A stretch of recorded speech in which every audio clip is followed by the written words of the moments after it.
বেসরকারি স্কুল কলেজে কর্মরত ৪.৫ লাখেরও বেশি শিক্ষক কর্মচারী এখনও তাদের ফেব্রুয়ারি মাসের বেতন পাননি। গত মঙ্গলবার তাদের বেতনের অনুমোদন হলেও অর্থ ছাড় না হওয়ায় বেতন পাননি শিক্ষক কর্মচারীরা।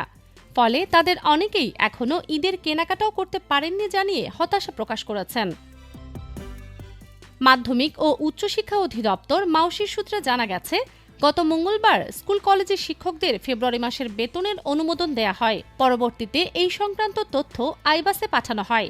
তবে আজ রবিবার ৮ মার্চ বেলা ১১:১০ পর্যন্ত আইবাস থেকে বেতন ছাড় হয়নি। ফলে অনুদান বন্টনকারী ব্যাংকগুলোতে টাকা যায়নি। এ কারণেই মূলত শিক্ষকরা এখনও ফেব্রুয়ারি মাসের বেতন পাননি।